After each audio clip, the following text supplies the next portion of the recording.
let us try to represent under root 2 on a number line. To do the same, what we require is a ruler, a protractor, and a compass. Now, as a student, you are required to do with a pencil, not with a pen. But here, for the sake of visibility, I'll be using a pen. Now, we have learned in our previous grades to represent numbers such as the natural numbers, the whole numbers, and the integers. But over here, we have been asked to represent root 2 on the number line.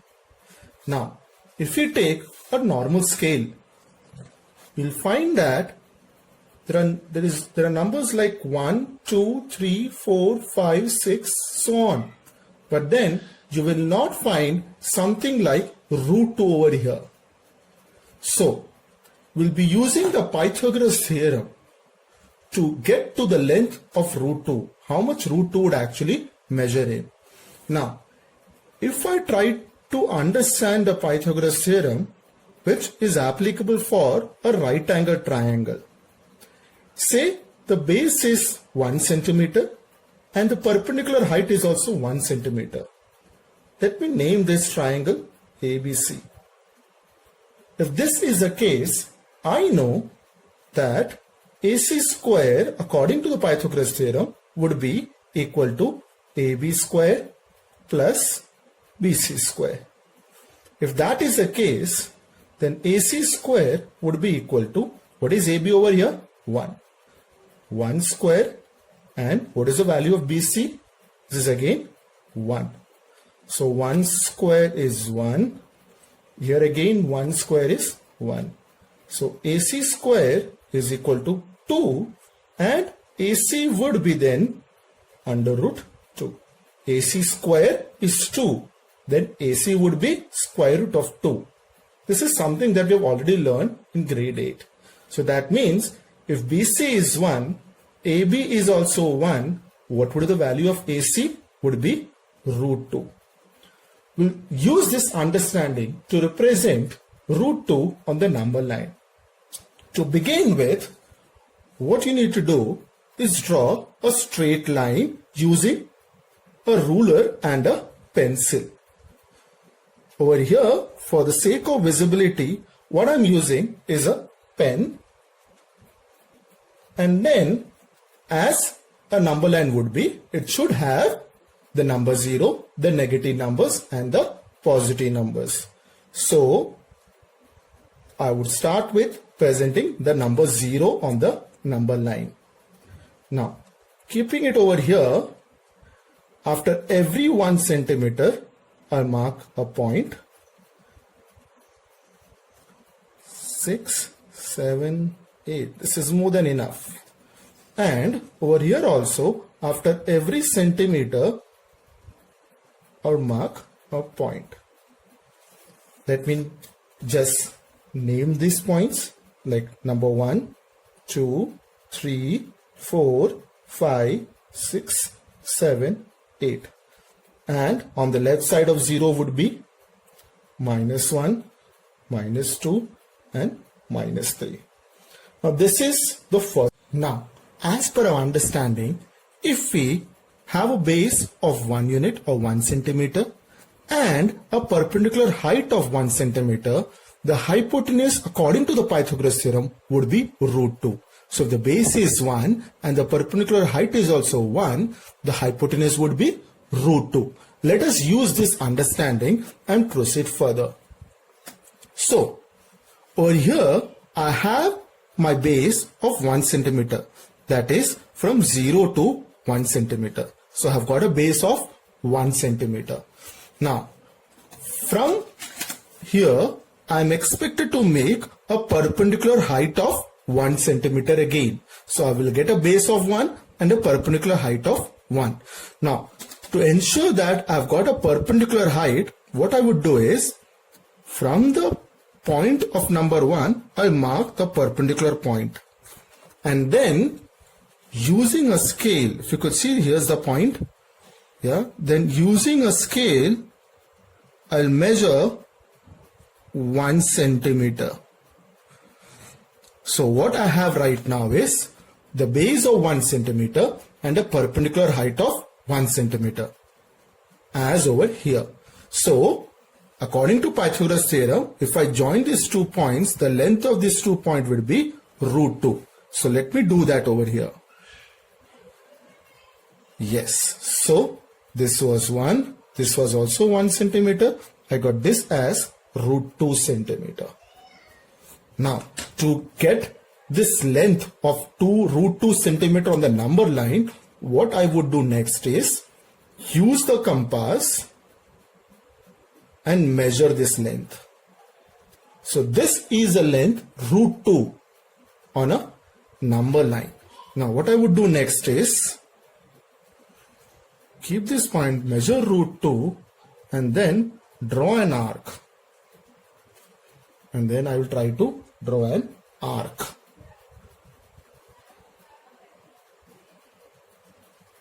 Let me try to draw an arc. Since I've been using pen, becomes a little difficult rather than with a pencil. So here I have. So I've drawn an arc, and the point where this arc meet the number line, that will be called root 2. So this is how you actually represent root 2 on a number line.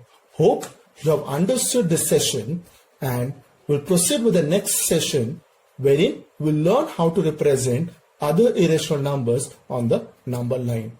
Thank you.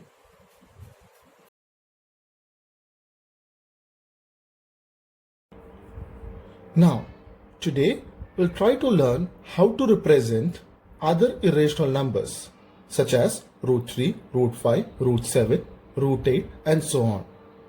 My dear students, in the last session we had discussed how to represent square root of 2 on number line. If you could remember, we had used the Pythagoras theorem to understand the concept behind representing irrational numbers on the number line.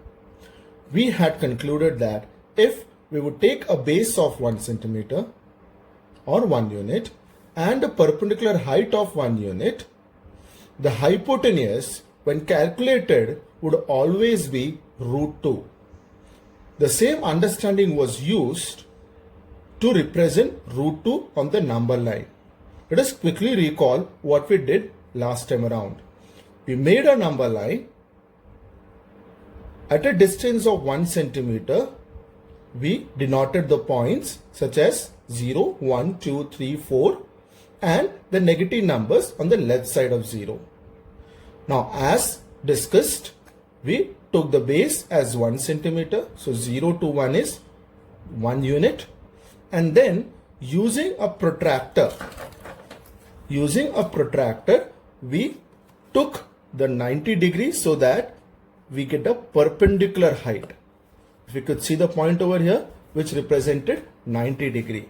And then using the scale, we took a perpendicular height of 1 centimeter. And then joined these 2 points which gave us the length root 2.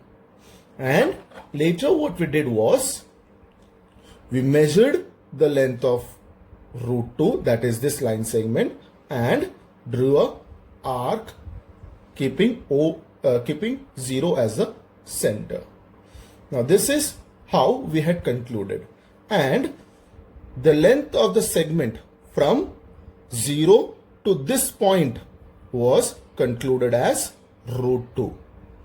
Now let us proceed further and understand how we can actually determine the length of root 3, root 5, root 6 or root 7 by the same method. Now we have got on the line the length of root 2. Let us understand this, use this understanding and develop our concept further. Now say I take the base as length root 2 and I create another 1 centimeter which is perpendicular. Say if that is the case, what would be the length of this hypotenuse? Let us try to solve it and find it. So AC square will be equal to AB square plus BC square. That is, the square of the hypotenuse will be equal to the sum of the square of the other two sides. Let me put the values. So 1 square BC is root 2. So root 2 the whole square. 1 plus 2, 3. So I get AC square as 3, and therefore AC would be root 3. So here we conclude that if we take the base as root 2 and have another perpendicular height as 1 centimeter, the length of AC would be root 3. So using this, all that we have to do is, after making root 2, so we have got root 2 from 0 to this point is root 2. At that point, I will actually mark out a perpendicular point. Now, I'll use that perpendicular point to make 1 centimeter, which is perpendicular. So I have got a base which is root 2 in length. Now I will use 1 centimeter length. So this is 1 centimeter perpendicular at the point where I got root 2. Now I have got root 2. This entire length is root 2. This is 1. And if I join this point, it has to be equal to the length of root 3. Now, I need to represent this length on the number line. So what I will do is, I'll again repeat the step I did last time around. Measure the length of root 3. So this is root 3. And then simply try to represent the length root 3 on the number line. Now you could see over here, it actually comes before 2 because the next number is root 4. Root 4 will be actually 2. So this is root 3. Likewise, if you want to get root 4, what you have to do is another perpendicular 1 centimeter using the protractor, join this line, get an arc. Again, so that will be root 4. Then one more 1 centimeter, get an arc, root 5, root 6, root 7, root 8, and so on. You can proceed with the irrational numbers representation on the number line. The method remains the same. Over here in this session, we have learned how to represent numbers once we have constructed root 2 on the number line. I hope this session was clear to you all. Take care of yourself until we meet next time with another session. Thank you.